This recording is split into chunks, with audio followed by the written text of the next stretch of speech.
Okay, I have done a bunch of grinding to get ready for the final battles, because I clearly wasn't ready last time I tried.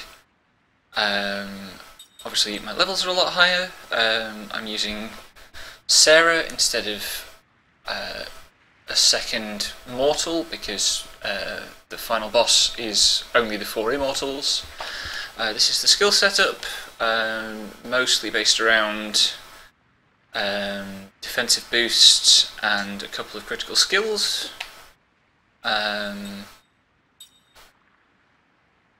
Because at this level I found if you play fairly conservatively, the final sequence isn't terribly threatening. But there's lots to talk about in it, so I'm going to try to play and talk at the same time, and we'll see how it goes. First thing you have to do is get to the Hall of Mirrors, which you can actually fly right up to, but you can't, having flown up to, enter it. You have to go through here and dive.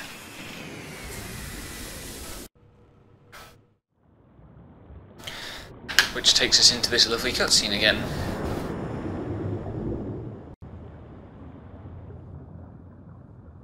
And this is where the game really shines, I think, visually. I love the way that this environment kind of looks alien spaceshipy. I don't know if that's the idea, that this was a spaceship that had to be landed on this planet in order for the immortals to arrive here, but it does kind of look, particularly the external, looked kind of moored rather than parked on the floor, on the ocean floor. Again, we've got this very tranquil upward movement of the spiral.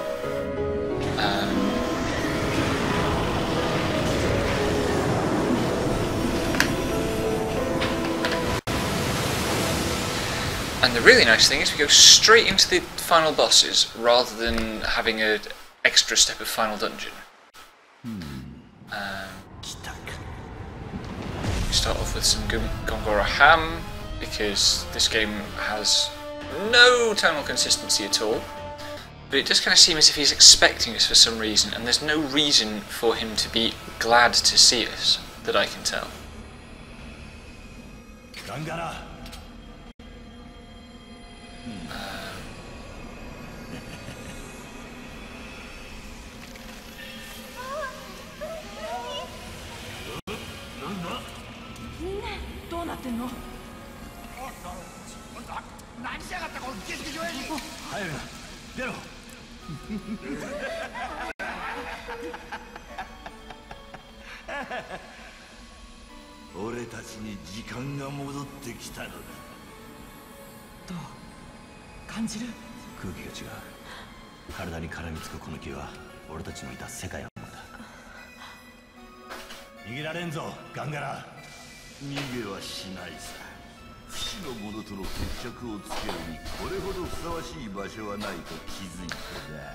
So now this is being framed as him laying a trap, rather than him being here to complete his ascension to godhood, which was the previous part of his plan.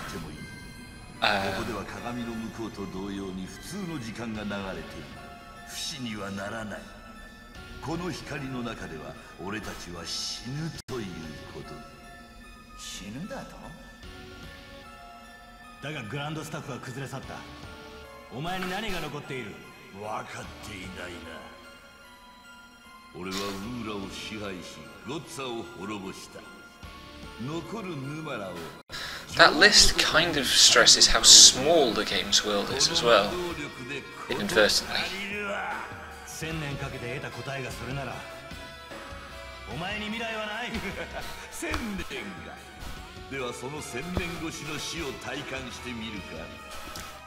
It's not clear how we do stand in your way, really. I mean, we're trying to kill you.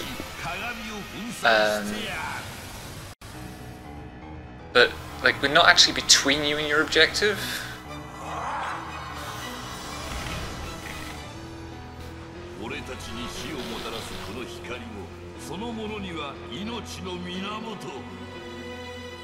I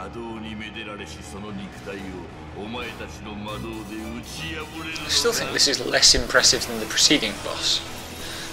the last thing we fought at Grand Staff.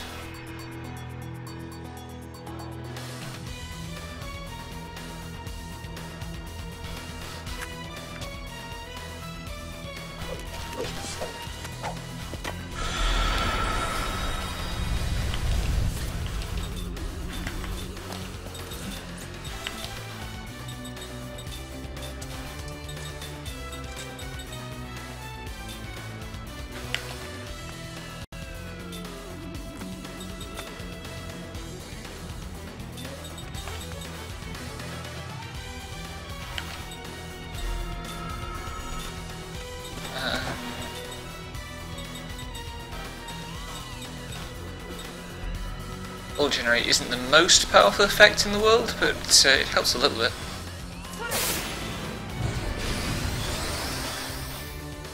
And the most important thing to do in this fight is to end it with solid HP and MP.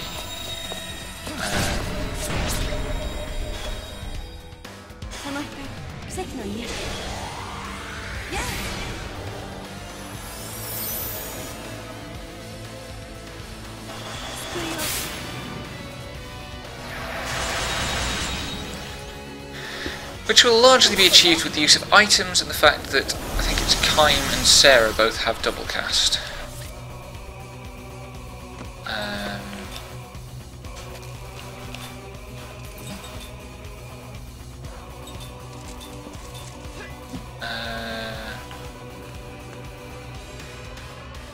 Where are we? Somewhere here. Cover her.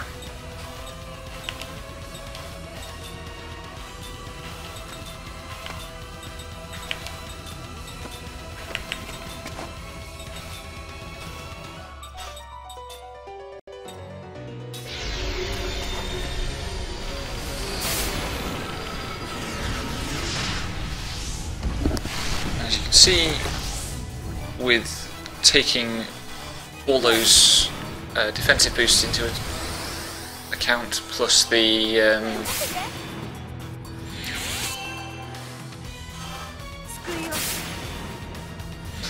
GC benefit, most of the threat from this thing is nullified. There are still things it can do that will hurt, and and it will eventually whip my GC down as well. Given how sluggish GC is to recover,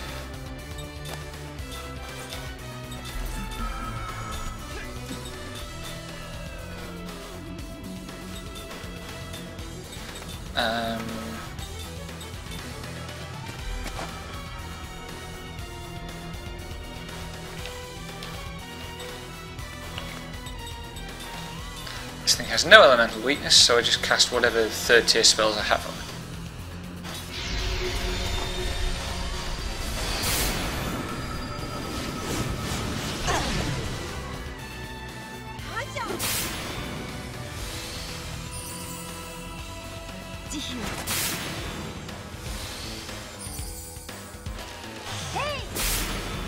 Oh crap, I forgot about that. It absorbed magic. Never mind, not doing that. And if you've got the force spells yourself, you can use those, but I only have the first level one, and it's a little bit pitiful. That said, I'm doing like 8,000 damage a turn, so we're not under particularly intense pressure.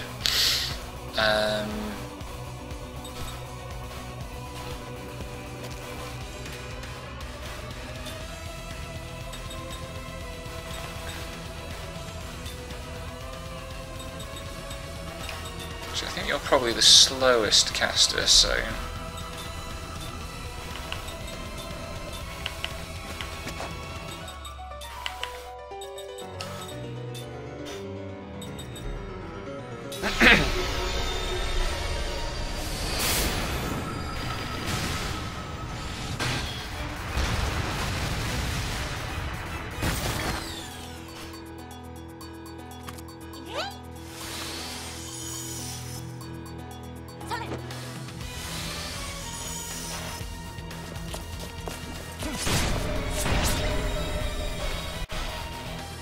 Okay, it's more like 7,500 than 8,000.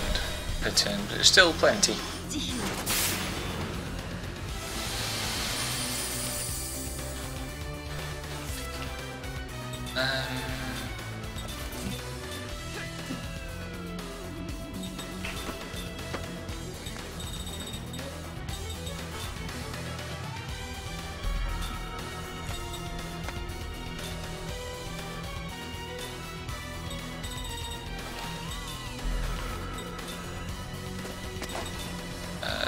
Sarah didn't get MP recovery.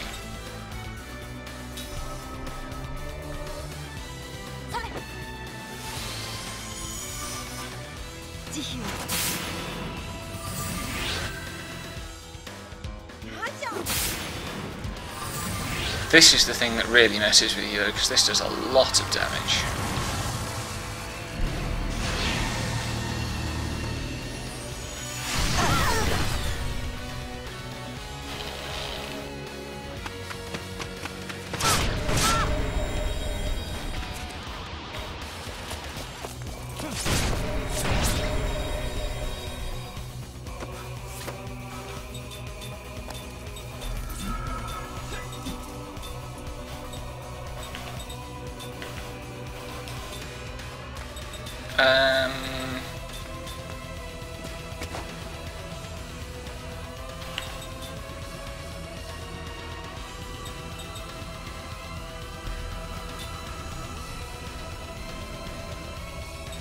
Oh, this could be bad. No, it's okay.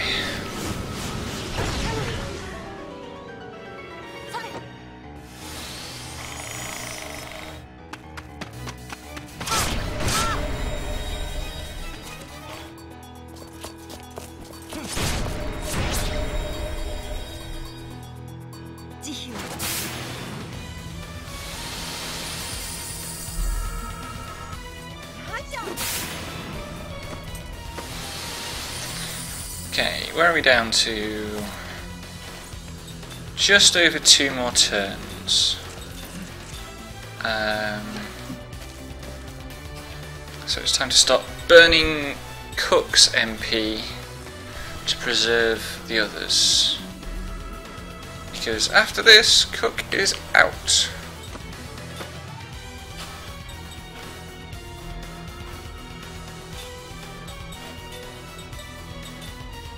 And the less stocking up I have to do during the fight with Gongoro himself, the better.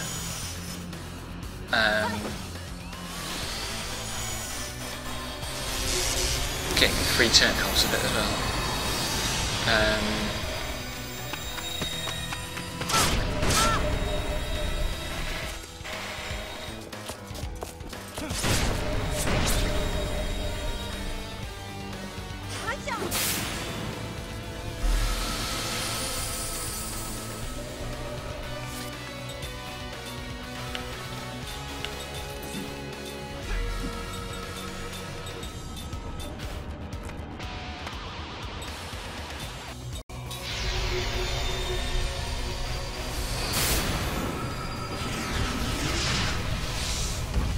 The problem I'm going to have is that he's going to do his super move next turn again, and that will probably go before my attacks. Certainly it will go before any healing that I do. Well, I'll try to beat him.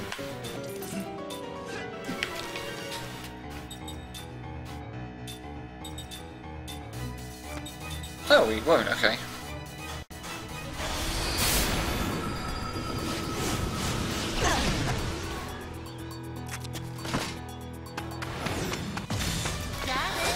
So that's not a bad result overall. And that really is pretty much the system functioning as a JRPG system. There's no massive strategic gimmick to that fight. You know, just it absorbs magic attacks, so don't do magic attacks. If I hadn't done that magic attack, that battle would have been over a turn earlier, and I wouldn't have the extra damage on Seth. 俺が恐れているだと。神の座を求めるのもその現れです。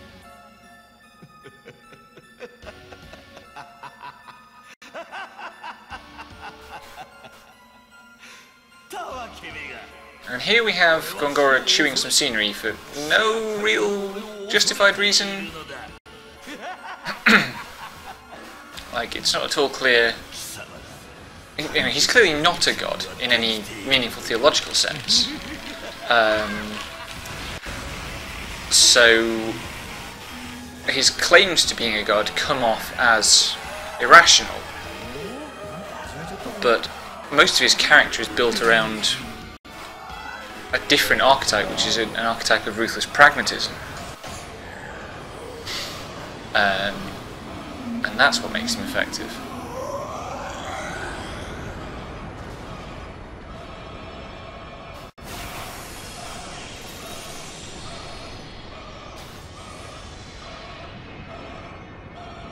This battle takes a very long time to load in for some reason.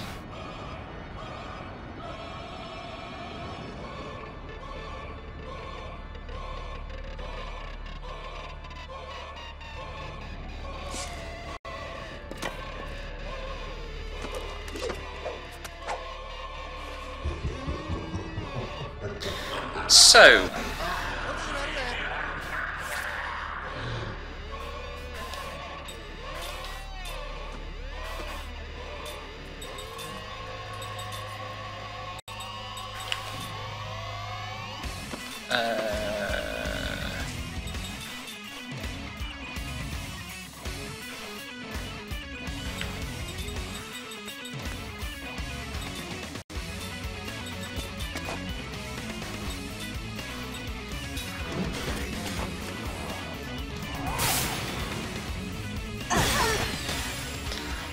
so what happens here is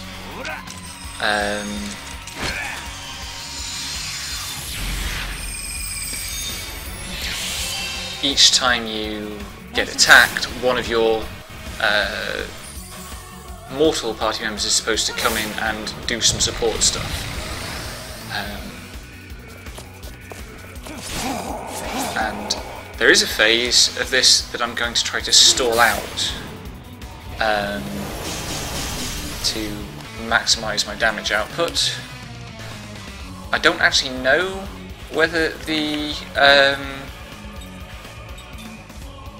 damage we deal in this part of the fight carries over. Where are we? That one.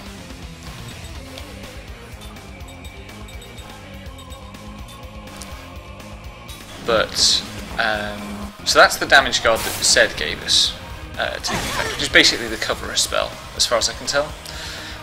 But yeah, I'm trying to maximise the damage I do in this half of the fight, because after this kind of set PC phase, there's a non-set PC phase.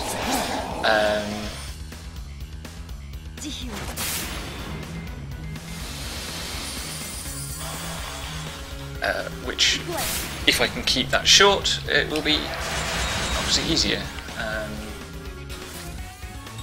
He started off in water again, which is what I want. I think. What haven't I done?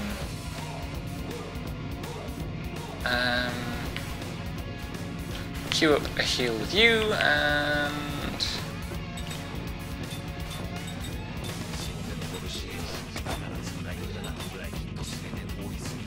alright, here we go. This is the crucial phase, because in this phase he does status attacks. I have Petrify immunity on, so he can't petrify me. And as far as I could tell from test running, which I've done a lot of, the phase will only end when you end your turn with status effects in place. So what I'm going to try to do is not that, basically.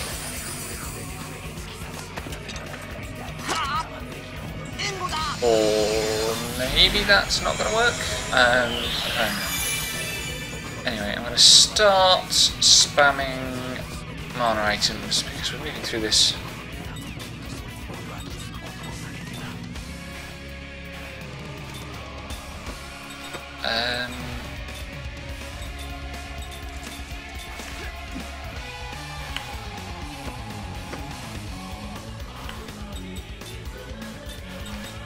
You're currently wind, Dak.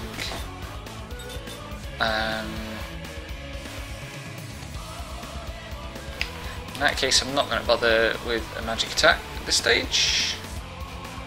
Let's put this on Ming.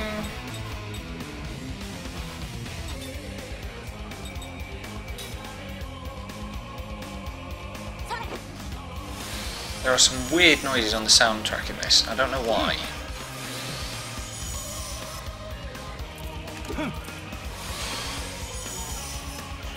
Yeah, so this time it's actually gone straight through the status phase, unfortunately. Yesterday it did not do that.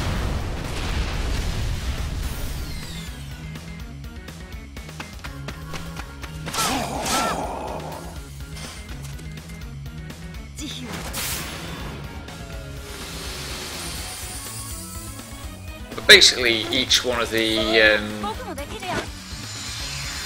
characters comes in and does something vaguely mechanically related to their character. And the next one will be Jansen. It's the last one, and what he does is a bit drastic.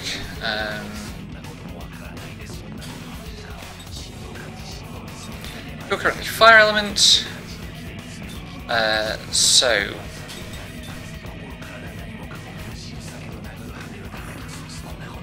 fire and water are the two elements that I have third level spells to attack.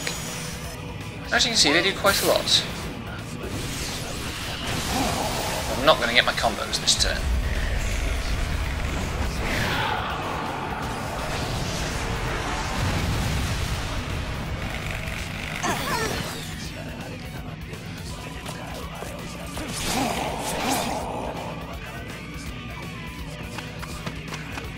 No, forget your phase. But the order is really kind of weird here because you have the phase where you lose all your GC, and then you have the phase where you alright, you're still fire, so I can do something like that.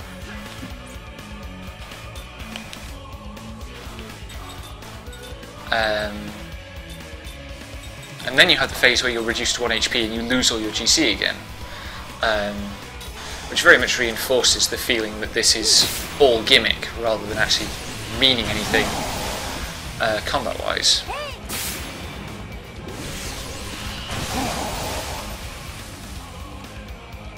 Here's something we've seen before. Also, I've only just noticed that he's got 4 arms for some reason. Don't know where that came from.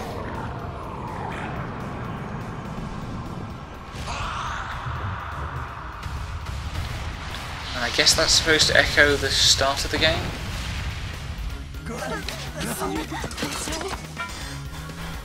Anyway, in comes Jansen and resurrects us all. To full health, but without any GC. Which is the point from which we basically have to get on with the fight, I think.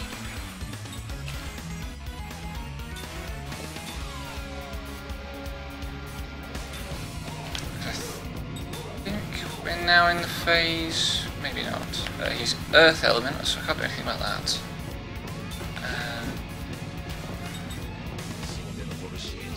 Anybody need MP up? Not really. Against Earth we use Wind, I think. He's changing element a lot more often than he did last night as well.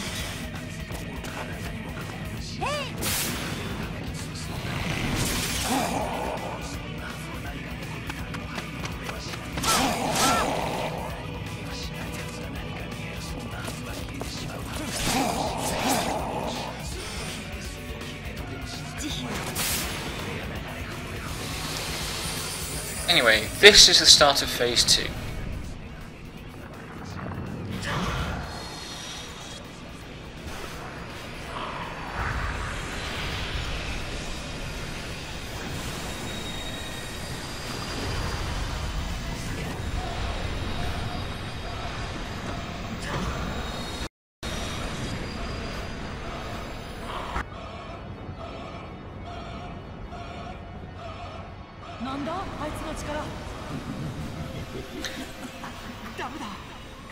So this is even his final form, and rather disappointingly,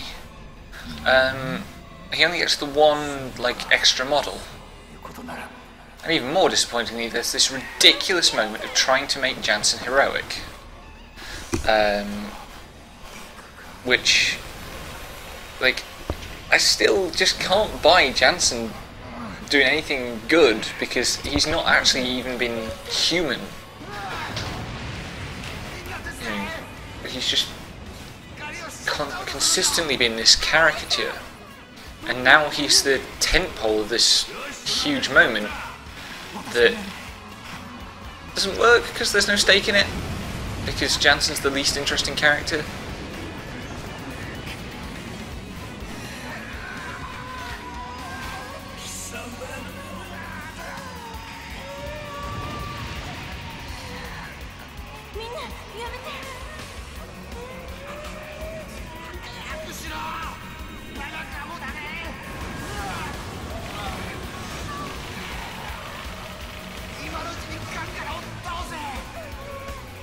Controller's just constantly vibrating through this, by the way.